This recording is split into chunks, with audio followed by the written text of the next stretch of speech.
Good YouTube, it's your boy MarshTheKid back with another video. Man, listen, go watch my last video. I just witnessed complete murder, complete BTA.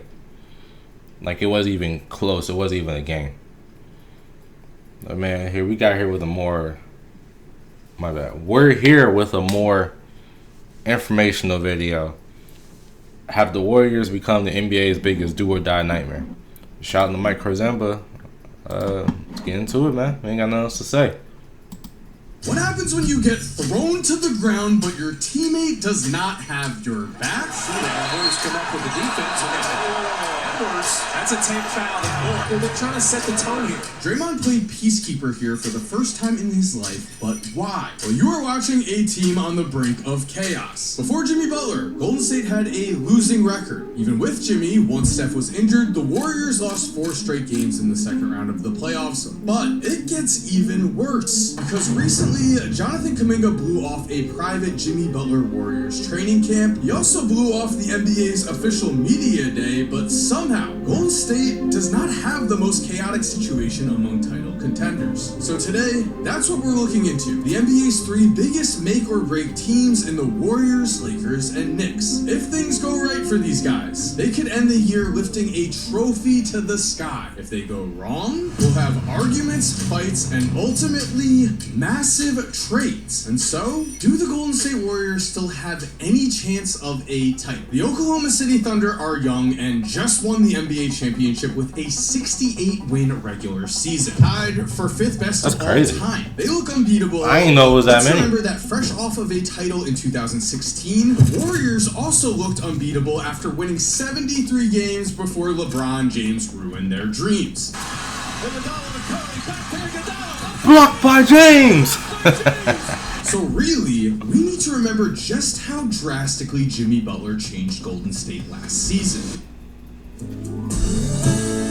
Hey, you ain't about to ruin my experience with all these ads, bro. I know you trying to make a little bit of money, but bro, this is every video I watch. I can't watch a single video without getting swarmed with ads. For Jimmy, the Warriors sat at 25-26 and were in serious danger of missing the playoffs. With Jimmy, Golden State won 23 games and lost just 8, a pace that would make them a 60-win team over the entire season. The Warriors also took down the second-seeded Rockets in the first round of the playoffs before taking a 1-0 lead over the Timberwolves. It took Steph getting injured for them to actually get eliminated. So I have a somewhat crazy question to ask. Are we about to watch 37-year-old Steph Curry have the most impressive season of his career? Not best, most impressive. In the 28 games he played in after the Jimmy Butler trade, Steph... Hey, did y'all hear about that whole thing with Steph and his wife? Aisha was on interviews talking about she never expected marriage. You know, she never even wanted kids. You know, all this type of stuff. Like, like the stake of your husband right now. Like, you know what I'm saying? Like, the media attention on him. Like, why would you even say something like that? Like, why would you just go in an interview and say, oh, you know, I didn't really want kids? Like, why? I mean, I'm a fan of Steph and his whole family and all that, but Aisha got, I don't know, bro. I don't know if she meant to say things like that, but it just sounds really wrong the way you say it, bro. Saying like you never really wanted marriage, you never really wanted or expected kids. Like, I don't know how I feel about that. You know what I'm saying? Like, it's a little odd to me.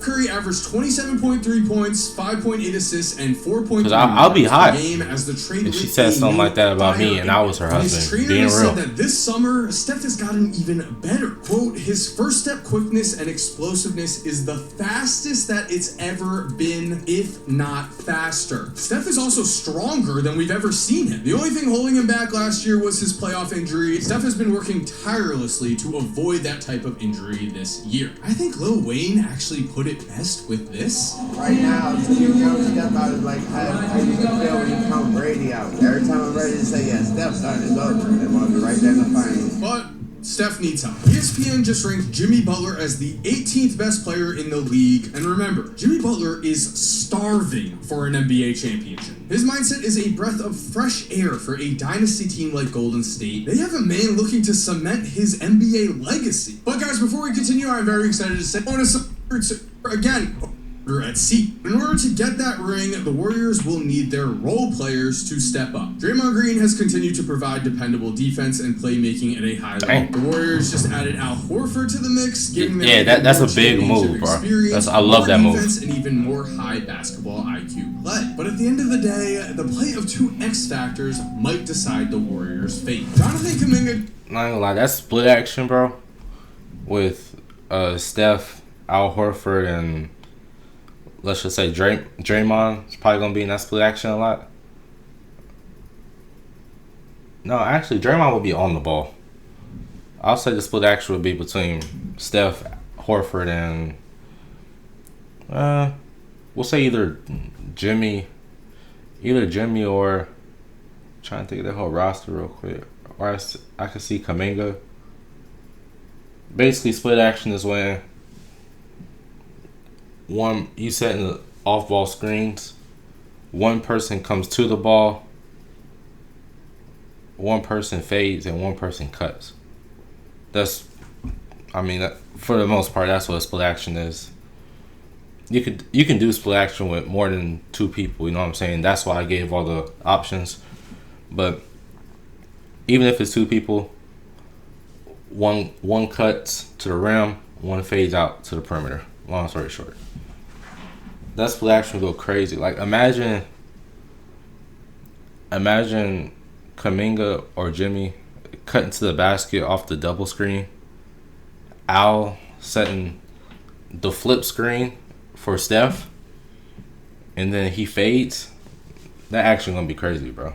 Decided to not attend the Warriors media day, which isn't ideal. Because at his best, Kuminga is a bucket. He averaged 15.3 points per game in the playoffs last year in just 23.4 minutes a night. But at this point, for Golden State, he's a complete wild card. Brandon Pajemski, though, will be on this team and is arguably just as important. In his rookie year, Pods turned heads and was named to the Team USA Select Team, where he held his own against the gold medal winners. But to begin last season, he averaged just 9.4 points per game on 32.7% shooting from deep. The Jimmy Butler effect shined through, though, as Pods averaged 15 points per game and shot 41.7% from three after the Jimmy Butler trade. Still, Steph and Jimmy can only do so much. The Warriors are going to need their role players to step up in a tremendous fashion if they are going to win a championship. Looking at Los Angeles, is LeBron leaving, or do they have a title run in them with this roster? The Lakers actually have the 6th highest betting odds to win the 2026 championship, and as the saying goes, Vegas always knows. But why is Vegas so confident in a Lakers team that lost in the first round of the playoffs? Answer: they have a locked-in Luka Doncic who is looking for revenge on Nico Harrison, who not only traded him, but ruthlessly and continuously fat-shamed him. Luka's mindset is clear. He's now skinny. He's added muscle. And most importantly, in the Eurobasket tournament, Luka was playing great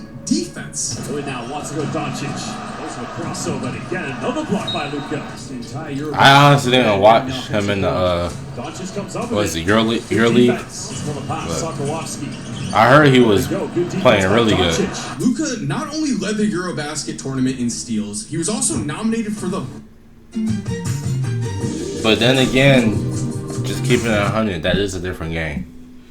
It is a completely different game from the NBA. I would say that, but that's still very impressive. Best Defender award of the entire tournament. An insane 180, but that shows the mindset he is playing with. And yes, the Lakers did lose in the first round of the playoffs, but Luka still averaged 30.2 points, 7 rebounds, and 5.8 assists per game in those playoffs. If he did that while playing out of shape, the sky is not the limit. There is no limit. But we do have a problem. We have heard reports that LeBron is not happy that Luka is now the focal point in LA, which means we'll have to see. Can LeBron swallow his pride and be the second option in a team in order to try and win his 5th championship? In all reality, LeBron might have no choice. Right now, the Lakers are in a position where because... I don't think it's necessarily a matter of, first of all, this is too much. All these numbers and all that, like percentages, it's too much. This is confusing. But I would just say it's all. I don't think it's really the fact that Luka is a number one option and you're the number two. I think it's the fact. I think it's the communication aspect. I could be wrong. I could be right. I'm just letting you know what I think it is. It could be a communication aspect because LeBron don't seem like the type of dude to want to hog the fame, or you know what I'm saying. Like he seemed like a pretty genuine, cool, just down to earth dude. Like he literally does anything to win. I don't think he really cares about being the first or second option because, I mean, LeBron is a great passer. Like some could arguably say he's a pass first player. Some could arguably say that. You know, as he's gone down in his career. Like he's a true point guard. Like let's keep it 100. He's a point guard. But all I would say is the communication might have been off. They might have just bought Luka in, and, you know, just automatically started glazing him, doing everything, running everything through him, without any communication to your franchise player. And now it's just like, oh, okay, y'all ain't really talking to me. Like, am I still the guy? Do I have to step down? Like, I honestly think it's a communication thing, not really pride. And bro, this is ridiculous, bro. I know I said all this is confusing, but the only thing that I see, bro, career earnings. This man has made over $500 million. Mind you, he's been playing since 2003. You know, the salaries weren't nearly as high as they are now coming up. So, bruh, you've made over $500 million. This is the least. You know what I mean? Like, you got all types of other stuff, bro. This is ridiculous. I see why he hit billionaire status, you know, with so much left to go in the tank. Bro, 500K. I mean, 500 mil. That's like an unfathomable number. Like I can't even think of what you could spend 500 mil on. That's crazy. As LeBron is 40 and making $52.6 million next season, it's almost impossible to trade him in a deal that makes sense. No one wants to give up real assets to trade for a season or two of Bron, and Los Angeles has made it clear with their offseason additions that they are playing to win now. But the good news they did is get Marcus Smart and fits Mo Bamba perfectly with this roster. With Luka and Austin Reeves in a contract year, LeBron no longer needs to carry the scoring load. For the first time in a long time, LeBron can truly let another superstar take over entire playoff games. Bron has always been one of the best passers in the game. With less energy spent on the offensive end, he can now use that energy more on defense. And I think it's very possible that Los Angeles had a tremendous offseason that has kind of been ignored because of the LeBron drama. DeAndre Ayton is not a perfect defensive center. What he is a lob threat. Or not Mo Bamba, my bad. And Austin Reeves DeAndre Ayton. to cause chaos on drives to the basket. And he's also a massive improvement over nothing. Jackson Hayes and Alex Len played a combined 35 minutes in 5 playoff games last season. Because of his time in Portland, Ayton has become somewhat forgotten. But remember, in 2021, DeAndre showed he is a winner. In 22 playoff games, Ayton averaged 15.8 points, 11.8 rebounds, and 1.1 16, 12. He shot 65.8% from the field, and the Suns lost the finals in 6 games. They may even have won if not for this incredible Giannis play.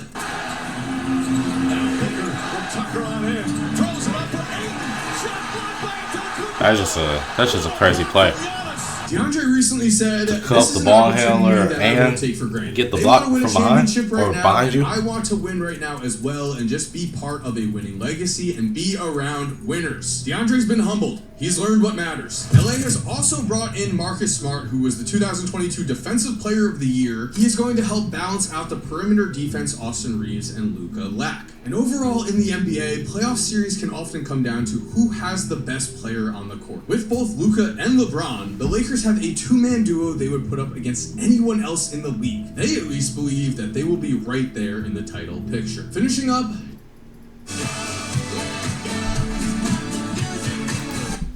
can't even blame me, Mike. Bless you. Just trying to get that bag, bro. I see you. Lemon peppermint.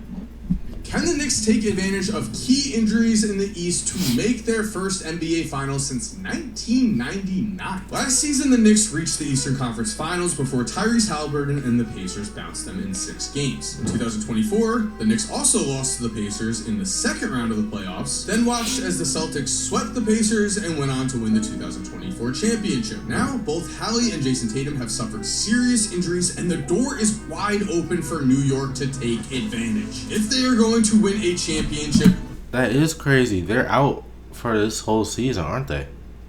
Or the majority of it. Dang. I forgot about that. I mean, hey, prayers to Halliburton and Tatum for sure, but if there's only any year you're going to get it done anytime soon, this is the season to do so. Brunson, Cat, exactly. Anunoby, Mikal Bridges, and Josh Hart are all between the ages of 28 and 30. With the 4th highest payroll in the NBA, and with Cat, Brunson, OG, and Bridges all locked into salaries ranging from $36 to $61 million in the 2028 season, it looks like this is the core New York is betting on. Unless they make an absolutely game-breaking trade. Last season, New York ranked near the bottom of the NBA, 24th to be exact, in opponent field goal percentage from within 6 feet, aka their rim defense was slacking, and the NBA is a vicious "what have you done for me now" business. The Knicks proved this when they fired Tibbs and replaced him with Mike Brown. Tibbs wasn't perfect, but he just led New York to their first Eastern Conference Finals appearance since the year 2000. We do know that the players were fed up with playing too many regular season minutes, but Mike Brown is a wild card himself here. He was just fired by the Kings last season. That means the message is clear. Even a conference finals appearance no longer matters to New York. It is title or bust, which is where the future of Karl Anthony Towns suddenly becomes murky. On the Knicks last season, Karl Anthony Towns did play arguably the best basketball of his life. 24.4 points and 12.8 rebounds per game were good enough numbers to make Cat both an all-star starter and a third-team All-NBA selection. Towns has said, "Words can't describe how badly I want to win a ring." However, if the Knicks do fail to meet expectations, just like Tibbs, we might see another fall guy come in the form of Cat. New York desperately misses someone to fill what Isaiah Hartenstein provided for them: rim defense. It has to be a bit of salt in the wound to watch the Thunder win a championship with Hartenstein starting 20 of 23 playoff games. Cat is one of the best offensive big men in the league, but defense is not a strength, and the Knicks already have a serious negative defender in Jalen Brunson. New York has been linked to stars as big as Giannis in potential Cat trades, as well as more defensive bigs such as Bam. Either of these trades would probably be 3-team deals that would send younger players back to Milwaukee or Miami, but the point remains, this is not only a make or break season for the Knicks, it could also be a make or break season for Cat. With all this said, I want to know what you think down below, and thank you for watching. I hope you enjoyed today's video. If you did, shout out to Mike Krzemba, man. This man always got some of the best videos, bro. Out of those 3 who I expect to get a ring this year, I gotta say the Lakers, bro. I gotta say the Lakers. It's just, it's too much power now. You know, like they added those new additions and DeAndre Ayton, Marcus Smart. You know, Jackson Hayes is back. You know, really wanting to play. Alex Len, not great, but they needed bigs, and now they got bigs, which is where I'm getting at. And then now you got a new and improved Luka, who's in shape, can actually carry the load on both ends of the court. I really can't see them losing. I'm not gonna lie. As far as like a finals push, I can't see them losing. I can't. The only other team I could see them losing to, honestly, is the Warriors. But I mean, that's neck and neck because you can't count out Steph. Keep it 100. You can't count out Steph. Yeah, Knicks. I just don't think they get it done. They're a great team. I just don't think they finish the mission. But y'all let me know what y'all think of this video, man. Y'all comment your predictions down below. Make sure you like, comment, subscribe. All links in the description. And if you want to be a paid mod or clipper, make sure to DM me at Iam.Marshall. Until then, we out, man.